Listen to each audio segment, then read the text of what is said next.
알리, 테무와 같은 중국 직구 산업이 한국에 진출하면서 보실만한 수혜주로 3개를 드렸습니다. 이 세 종목에 관심을 가지고 보시면 좋을 것 같습니다.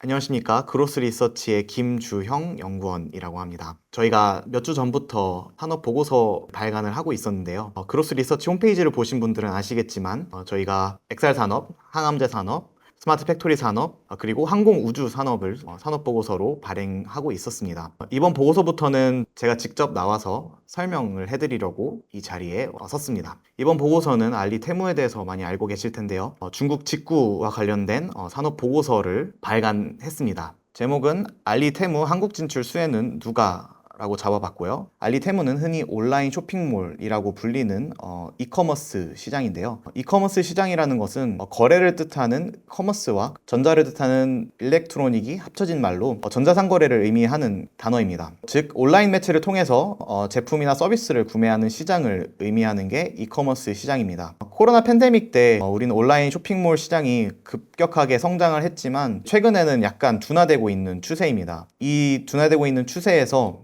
알리 테무가 나타나면서 또다시 이커머스 시장이 크게 성장할 수 있을 것으로 보여져서 이와 관련된 산업 보고서를 가져왔고요. 그중 이커머스와 함께 같이 성장하고 있는 시장은 택배 시장이라고 볼 수 있습니다. 택배 물동량이 중요한데요. 택배 물동량 같은 경우에는 국토교통부에 나오는데 22년도 택배 물동량은 41억 2,300만 건을 기록을 하였고 23년도에는 약 45억 건 정도로 전망이 됩니다. 이 수치는 다양한 배송 서비스의 증가와 그리고 저가 생필품 구매가 늘어나면서 수요를 창출했다고 볼 수 있습니다. 그래서 아래 자료를 보시면 국내 생활물류 택배 물동량 추이가 지속적으로 성장하고 있는 것을 볼 수 있고 20년도 코로나 시기에 비해서도 지금 1인당 연간 택배 이용 횟수가 크게 증가한 것을 볼 수 있습니다. 이러한 이유는 알리와 테무와 같은 저가형 온라인 쇼핑몰이 늘어나면서 이렇게 택배 물동량이 크게 늘어난 것으로 볼 수 있습니다. 이제 한국 시장에 진출하고 있는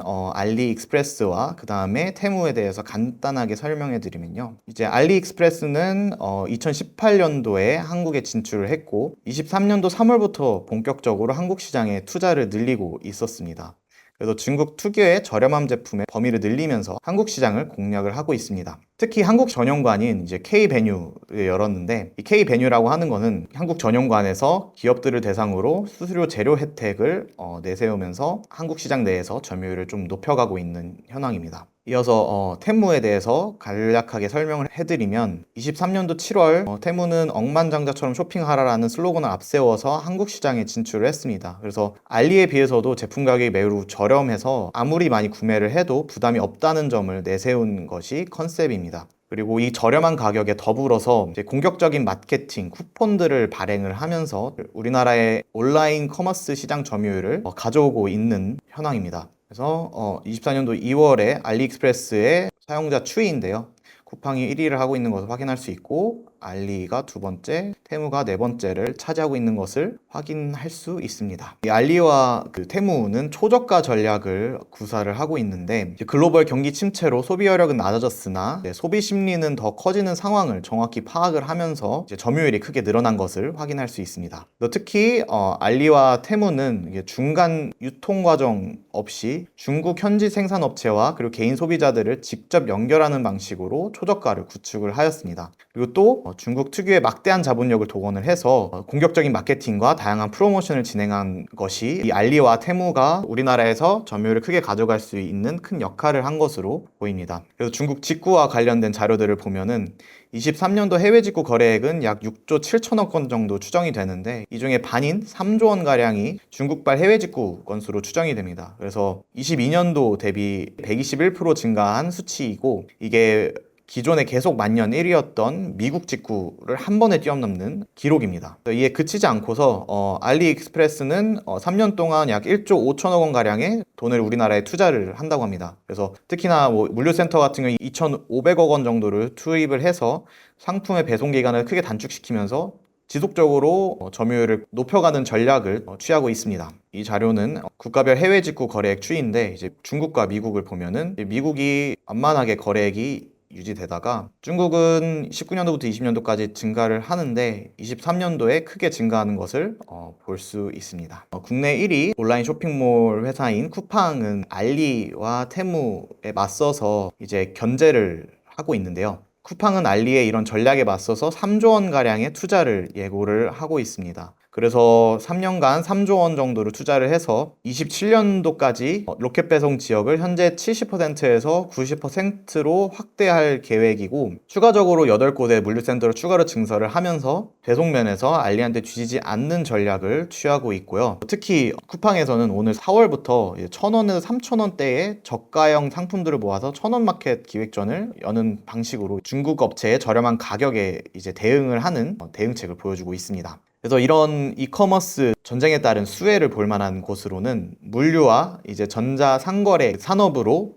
보면은 될 것 같습니다. 다음부터는 저희가 고른 종목에 대해서 말씀드리도록 하겠습니다. 저희가 픽한 종목 중 하나는 NHN KCP인데요. 전자상거래에서 결제를 대행을 하는 데 필요한 PG라는 사업이 있는데, 이 PG 사업자 1위인 NHN KCP를 가지고 왔습니다. 이제 NHN KCP 같은 경우에는 23년도에 알리, 마켓컬리, GS 홈쇼핑, 넷플릭스, 테무 등과 같은 신규 대형 가맹점들을 확보를 했는데요. 이를 토대로 이제 연간 결제 대금은 약 33조 원, 전년도 대비 한 17.1% 정도가 성장을 했고, 해외 가맹점 거래 대금은 한 5.5조 원으로 전년도 대비해서 한 20% 정도가 상승을 했습니다. 알리와 테무와 같은 신규 대형 해외 가맹점들을 확보를 하면서 NHN KCP도 매출액이 지속적으로 증가할 것으로 보입니다. 특히나 해외 가맹점 사업 같은 경우에는 국내 가맹점 사업보다 수익성이 더 좋아서 해외 가맹점 거래 대금이 크게 증가하게 되는 것은 또 NHN KCP를 투자할 만한 좋은 투자 포인트라고 볼 수 있을 것 같습니다. 볼만한 또 다른 종목으로는 KG 이니시스가 있는데, 알리익스프레스의 국내 이용자가 818만 명으로 지난해 대비 많이 성장을 하면서 KG 이니시스는 이제 12년부터 알리페이와 전략적 제휴를 체결을 했었습니다. 타이바오, 쉬인과 같은 중국 가맹점도 보유를 하고 있고요. KG 이니시스 같은 경우에는 이제 중국 이커머스 기업들이 판매 수수료 면제 혜택을 통해서 국내 업체들을 지속적으로 입점시키면서 KG 이니시스 자체의 PG와 온라인 밴 사업 부문에서 큰 수혜를 입을 것으로 전망이 되면서 KG 이니시스도 눈여겨볼 만한 종목으로 보면은 좋을 것 같습니다. 그리고 마지막 종목으로는 태경 케미칼 를 가지고 왔는데요. 이 태경 케미칼은 탄산가스를 공급받아서 고순도의 액체 탄산가스를 제조하는 사업을 주 사업으로 영위를 하고 있는 회사입니다. 우리나라에서 탄산가스로는 넘버1을 차지하고 있는 기업이고요. 탄산가스라는 것은 드라이 아이스로 만들어질 수 있는 것인데, 이 신선식품 같은 경우에는 유통에 이제 드라이 아이스가 필수적입니다. 그래서 특히나 이제 여름철과 같은 날씨가 더울 때는 식품을 더욱 신선하게 보관하기 위해서 드라이 아이스 수요가 더 높아지는데, 알리익스프레스가 신선식품 시장을 공략한다는 소식이 들려오면서 국내 드라이 아이스 시장 점유율 1위인 이 태경케미칼에게 새로운 성장의 기회가 올 수 있을 것으로 판단이 되면서 태경케미칼도 저희가 볼만한 기업으로 가지고 왔습니다. 그래서 이와 더불어서 태경케미칼의 그 실적 추이를 보시면 19년도부터 꾸준하게 매출액이 성장을 하는 것을 볼 수 있고, 또 탄산가스에서 국내 시장 점유율 1위를 차지하다 보니까 협상력에서 높은 점유율을 가지고 있기 때문에 20%대의 높은 영업이익률을 지속적으로 유지하는 것을 확인할 수 있습니다. 이상으로 지금까지 중국 직구 산업 보고서에 대해서 설명을 해드렸고요. 중국 직구 산업을 보실 때는 택배와 물류 산업도 보시면 좋겠지만, 전자 상거래 결제 산업도 유심히 보시고, 거기에 이어서 신선식품과 관련된 태경 케미칼도 보실 만한 기업으로 선정해 드렸습니다. 시청해 주신 여러분 감사합니다.